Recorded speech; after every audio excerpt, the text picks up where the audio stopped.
I moved in with my cousin when I was 21 years old. We lived in a house in a place called Van Leer, which is surrounded by dense forests and is about 45 minutes from the closest city. Imagine the smallest town you've ever seen. You can drive through it in 2 minutes and wave to all 12 local shops. There are mostly farms that break up the large wooded areas in between, and there's a random gas station that is stuck in the middle of a fork in the road that leads to my house. There aren't many people there, and everyone knows each other. I moved in with my cousin in November of 2011, a week before my birthday. On some days, we had parties, but on most days, we just spent our free time playing video games and watching movies together. The house was built by the previous occupants, and they allowed us to stay for $250 per month, which was barely enough to pay the property's annual taxes. It had 3 bedrooms, with the main bedroom downstairs next to the living room and a back room that was an open porch before full walls were installed. I slept in the loft upstairs, with the bedrooms, bathrooms, and living area on one side of the house.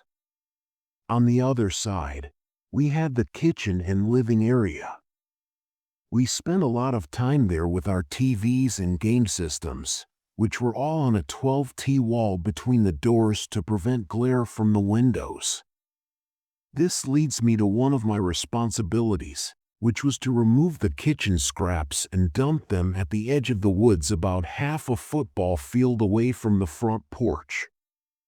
I did this virtually every day for several months after moving in because it saved me from having to wash the dishes. I became accustomed to seeing raccoons, possums, deer, rabbits, and occasionally even foxes or coyotes, which initially made me a little uneasy because all I could see were their eyes, or I would hear them sniffing and panting as I walked to the dumping spot.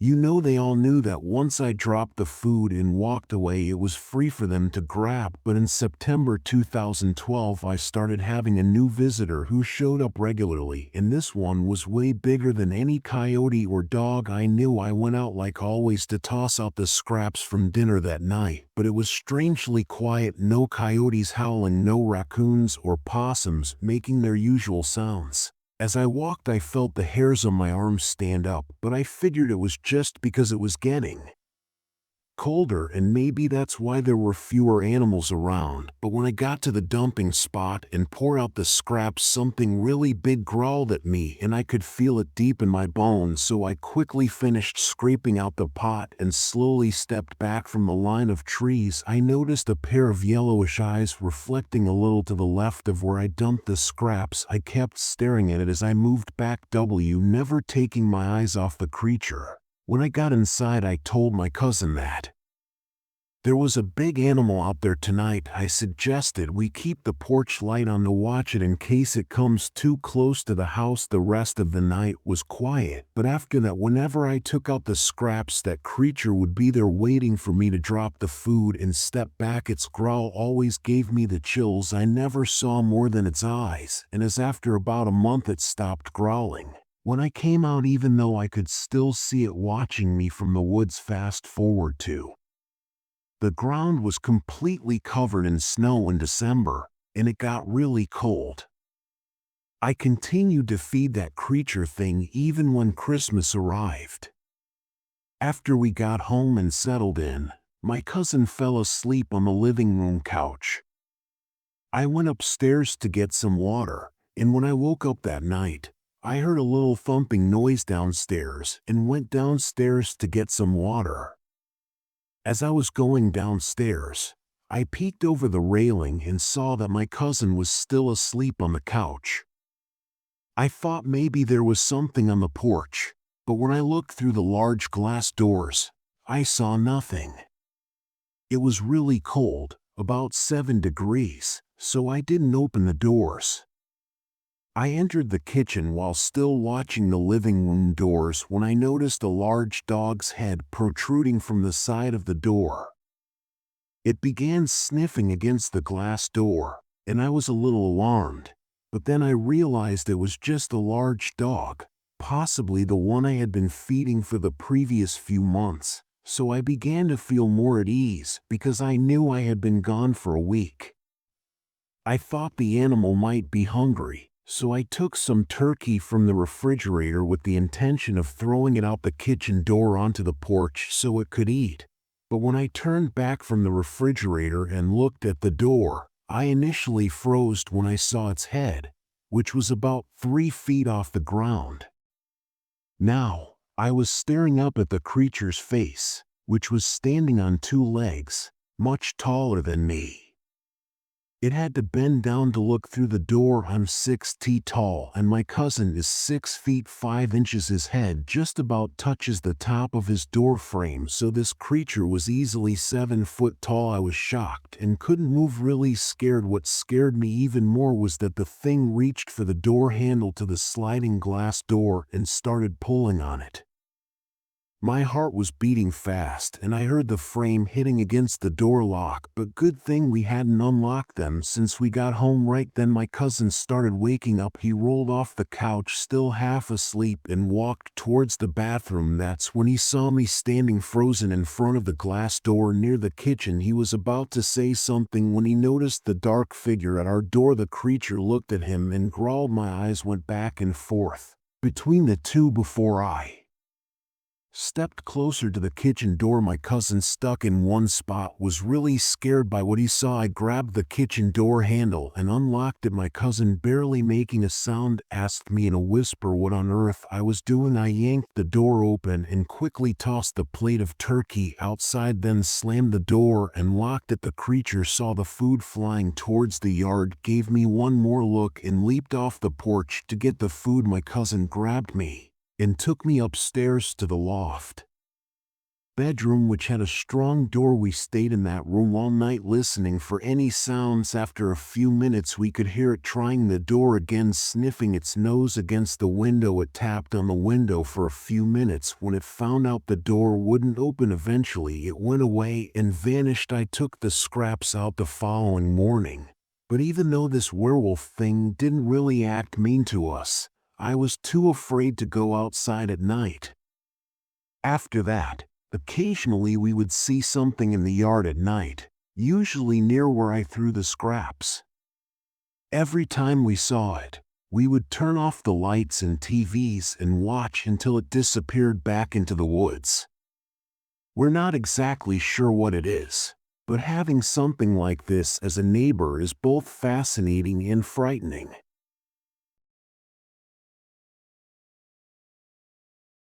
I'm 15 years old and my family and I just moved into a new house. While we were unpacking, I noticed our neighbors watching us from their homes. Following my family's advice to be kind, I waved to greet them. However, I felt nervous when I saw a man in his 30s staring at me, and when he noticed me waving, his grin grew wide, making me uncomfortable. I went inside and checked out our new house. It was huge. When I got to my room, I noticed it had a pretty good view of the front yard. The only thing was people outside could see into my room too. My mom didn't like that, but I kept arguing with her until she let me keep that room. Since it was summer vacation, my mom kept bugging me to come outside and play baseball, as she really wanted me to enjoy the nice weather and make new friends in the neighborhood. So I grabbed my baseball stuff and went outside to play with my brothers and dad. When I glanced at the apartments across the road, I saw the guy from before. He seemed a little creepy, but he was all by himself. I asked my dad if it was okay to invite him to play with us. My dad, who tends to trust people easily, said go ahead. So I crossed the street and walked up to the guy. I asked him what his name was and he said it was Austin. I asked Austin if he wanted to join our baseball game and he said sure, as long as you're playing. We had a good time playing together. When the game finished, Austin went back to his place across the street waving and smiling at me. The next day my parents and brothers went out to pack more stuff since I Didn't feel like going. I stayed home alone, and I decided to unpack some things in my room. At one point I remembered that I forgot to lock the door like my mom told me. As I was heading to the living room, I heard the front door open and close. I thought it might be my mom or dad, so I was about to call their names, but a weird feeling made me stop. I stayed quiet and sneaked my way to the corner, peeking into the living room. To my surprise, it wasn't mom or dad, it was Austin. He had come inside and locked the door behind him. As soon as I noticed that, I got scared and ran straight into my room. I hid inside my closet, but I could hear his footsteps getting closer. He came into my room, opened the drawers of my dresser, and started searching. Then he left the room and went back down the hallway. I peeked out of the closet and saw all my underwear scattered on the floor. I walked quietly behind him in the hallway, hoping he wouldn't see me. I really wished he would just go to another room. He turned and opened the bathroom door, and I wasn't sure what he was searching for in there. As soon as the hallway was clear, I didn't waste any time. I sprinted as fast as I could through the front door, and then I quickly ran to the neighbor's house nearby. I was so scared when I got there I started crying and told them everything. They were really nice and called the police right away. They kept me inside until the police arrived. The police looked around, but they couldn't find Austin. Since that day I haven't seen him again.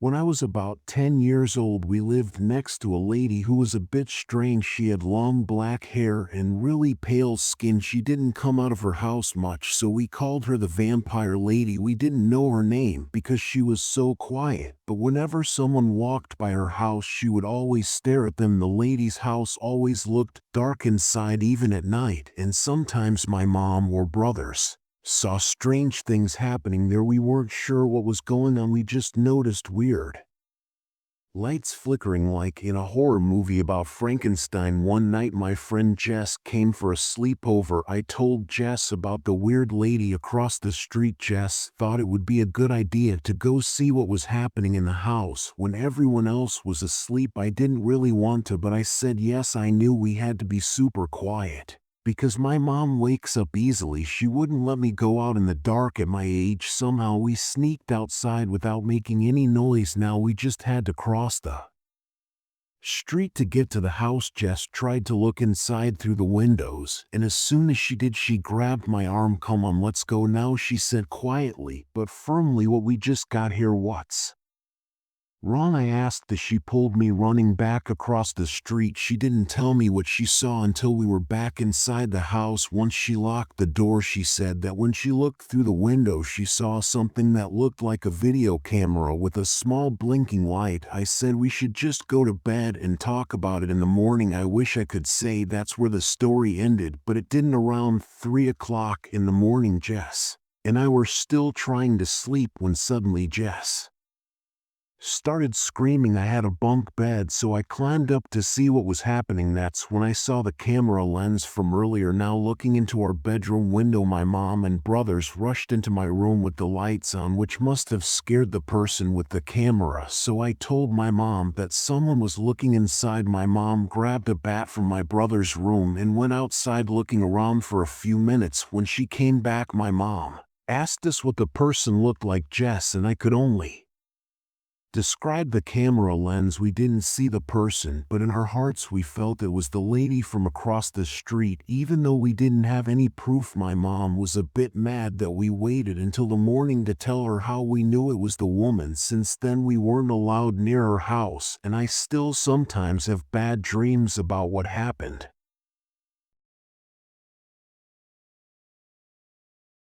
A few years ago, I traveled solo backpacking in France. A 21-year-old female. I took a day trip to Versailles from Paris. To go there and come back, I had to use 2 different trains, but unfortunately, when I was returning from Versailles, my phone battery was very low, only around 3%, so I put my phone on airplane mode and low power. I had my headphones on even though I wasn't listening to anything. A random guy, let's call him John, came and sat next to me. I had been walking in the gardens all day and Didn't feel like talking to anyone, so I pretended I didn't understand French. John then took out his phone and used Google Translate, asking if I wanted to learn French. I replied with a simple no thank you and tried to put my headphones back on to make it clear I wasn't up for chatting. However, he kept asking me questions through his phone. The next thing he asked was, "Where are you sleeping?" I didn't feel comfortable sharing my real plans, so I fibbed and told him I was staying in a large hotel with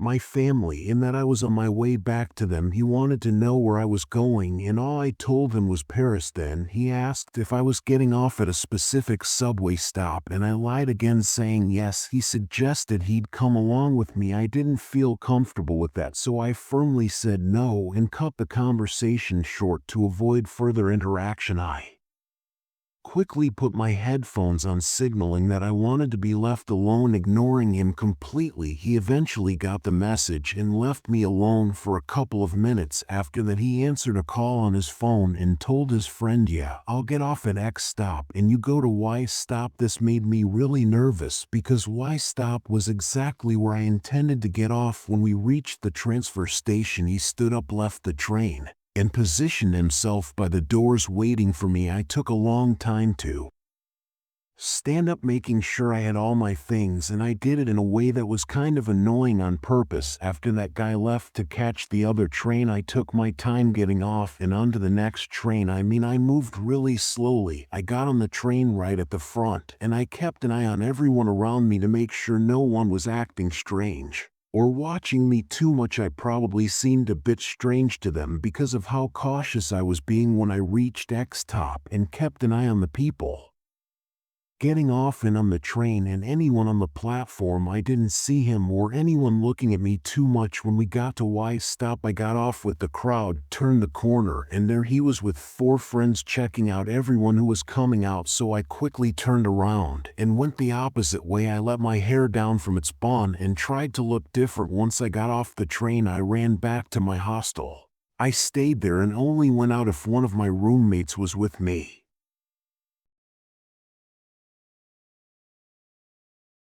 My first job was at a tiny pizza place in the town where I grew up. It's a really small town with just a bit over 1,000 people. We're located right next to a main highway, and it takes about 30 minutes to get to a big city from there. One evening around September or October, I was working with 2 other coworkers and our manager. The whole shift had been pretty slow, not many customers. We were just wrapping up and getting ready to close up shop at 9 p.m. when 2 men and a little girl about 7 or 8 years old walked into the pizza place. I walked up to the front and asked if they needed any help or if they were planning to order something. The shorter man, one of the 2, mentioned they were just passing through. Then he started asking about the prices of different items on the menu, and he also asks what time we close. So I tell him, and he just says okay and heads over to sit down with the little girl. At a booth, the taller man steps outside and goes to their car parked in front of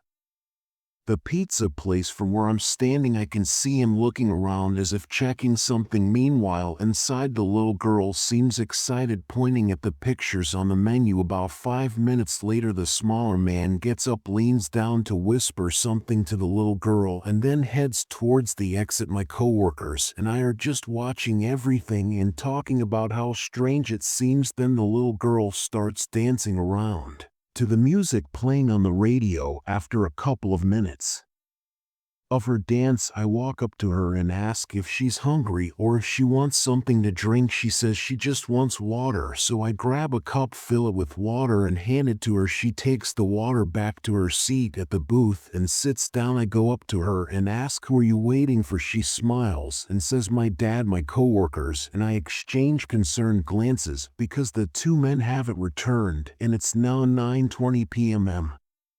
We're starting to wonder if neither of them is really her dad. My manager Noticing our worry decides it's time to take action. She picks up the phone and calls the police to let them know about the situation. Our town is too small for its own police station, so we have to wait for them to come from the next town, which takes at least 15 minutes. I go over to sit with her at the booth. I'm just chatting with her, making sure she's okay and nothing goes wrong before the cops arrive. While we're talking, she suddenly stands up and says she has to go. My manager and I try to tell her she has to stay in the restaurant until her dad comes back, but she starts crying and yelling and really wants to leave. Later, my manager told me the police found her walking alone down the road that night. We didn't hear anything more about what happened after that. I just hope she's safe. 3 years back, my wife and I bought our first house in the fancy part of the city, and we picked a place near my mom's house, and she's been on her own since my dad passed away. My mom was born in South Africa before there was a vaccine for polio, and she got affected by the disease. She can't move her legs, so she has been using crutches or a wheelchair all her life. My wife and I really wanted a house near her so that we could visit her a lot and take care of her. We also wanted to make sure she can be independent and do her own stuff without feeling like we're always watching her. I always worried about something happening to my mom, so it made me feel better knowing I could quickly go to her place to help, no matter if it was a small issue or a big problem. But one summer night in 2019, something bad happened which I wasn't ready for. In the middle of the summer, I drove my mom to the airport as she was going to South Africa to see her sister and my cousins because my older brother lives in another city and I'm close by. I took on the job of looking after her house while she was away, so I made sure to visit twice a week. It became my routine to water the plants, pick up the mail, check the answering machine, and do all the usual things that need doing in a house. I wanted to make sure everything was in order for when she came back home. Thankfully, a year ago, I got a security system for my mom's house. It's like having a helper that keeps an eye on things even when I'm not there. I set it up so I can use my phone to see what's happening at her place anytime if a window or door is opened or if something sets off the alarm. My phone lets me know immediately. I made sure to put everything in for security except cameras, and later in the story I'd regret not having them, but in my own house I have cameras everywhere, inside and outside. They watch over everything from my motorcycle in the garage to my snoozing dog in the living room. Fast forward a month, I finished work, hit the gym, watched a movie with my wife, and got ready for bed. Nothing unusual so far, right? But just after 2 in the morning, my phone started making a noise. I thought it might be an email or something from Instagram, so I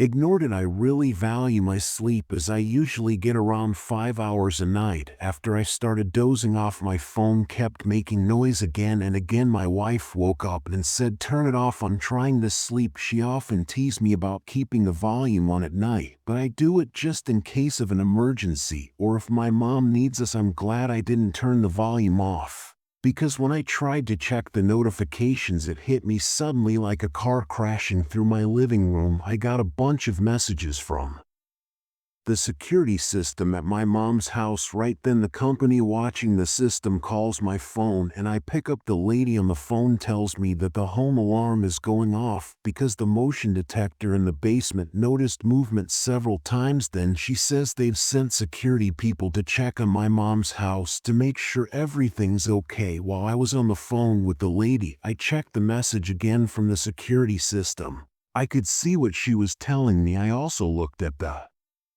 locks on my mom's doors, and the system said they were all locked. Without looking more, I suddenly understood someone or something is inside the house right now. Remember, I was suddenly woken up from sleep and told that maybe someone broke into my mother's house. I was still half asleep and I didn't have time to clear the fog in my mind. Because of that, I jumped to the wrong conclusion and I thought my mother could be in danger. I quickly got out of bed and ran to the garage. I only paused to put on my shoes and grab my car keys. It was good I had pajama pants on because it was a cold night. I didn't stop to pick up a shirt, jacket, or any kind of weapon. I was in a hurry to reach my mother's place. Luckily, I had a strong flashlight in my car like the ones the police use, which I usually bring for exploring around the city, so I grabbed the flashlight, placed it on my lap, started the car, and pushed the gas pedal down fast. I went way faster than the speed limit in the neighborhood to get to the house in a hurry. Trying to drive like a racer really wakes you up. When I reached my mom's house, I saw that all the lights were still off exactly how I had left. Then the alarm was so loud that it hurt my ears. People from nearby houses started coming outside, but there were no security patrol cars in sight. I ran to the front door while unlocking it from my phone, but when I yanked the door open, I found myself staring into the dark entryway of my mother's house. I'm ashamed to admit it, but I couldn't move. I was frozen with fear despite being 25 years old.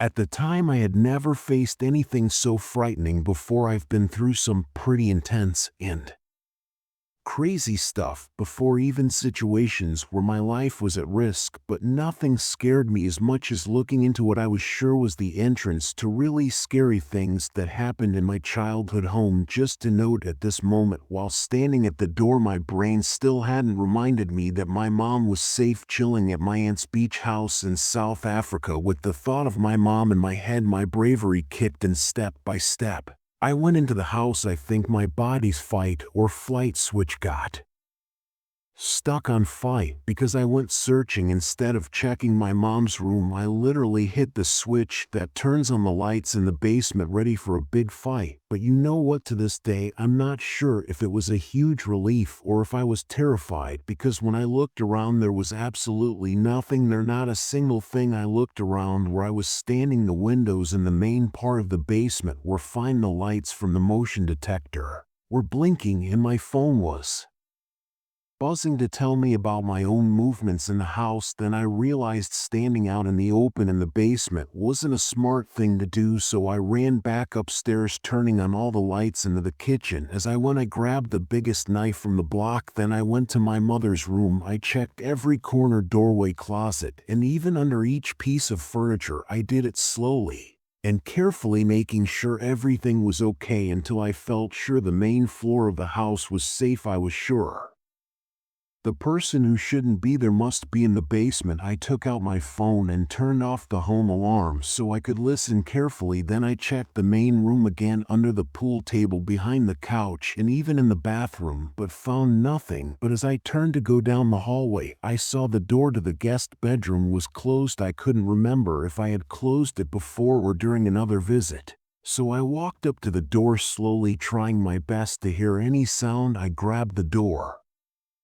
handle and pulled it open. I can't be sure, but I might have gotten really scared when I saw someone at the other end of the room with a big knife. I had to try my hardest not to faint. I was really scared, but I knew I had to do something. I gathered my courage bit by bit and reached for the light switch, ready to fight the intruder. The light came on and I dropped to my knees crying. That's when I realized I was looking at my own reflection. The closet door in the bedroom had mirrored panels, and in the dark, they made me see something that looked like a scary person. Then I heard a car door close outside. The guy who claimed to be a security officer was standing there, but he looked younger than me. If you imagine the word intimidating in your mind, this man was the opposite. He was a bit chubby, smiling, and had a really young-looking face. He looked more like someone welcoming you into a house. I checked my watch, and the man had come a whole hour after I told the security company to send someone. I told the guy that I searched every part of the house and didn't find anything. I started to wonder not so nice thoughts about how useless this guy pretending to be a security officer, but I'm a bit embarrassed about those thoughts now. Then he asked me if I checked the garage. My clever grin disappeared quickly. I reached for the button in my car that opens the garage door. The garage is an open space, and it's really hard to hide in there. I walked through, peeked inside the car, and then left.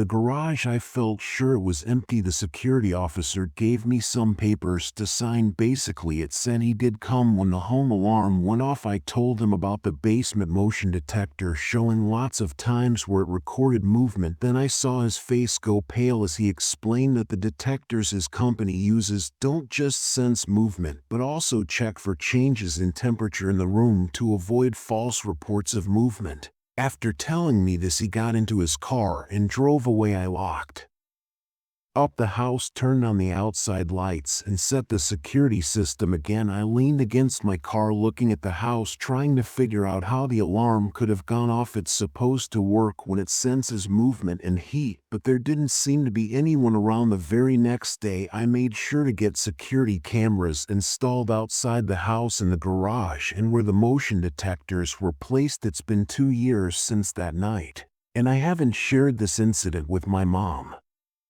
brother, or my wife. I'm still puzzled. Was there really someone there, or was there some weird reason for the alarm going off? I really hope I never have to experience that again. Sometimes not knowing the answer is the better choice.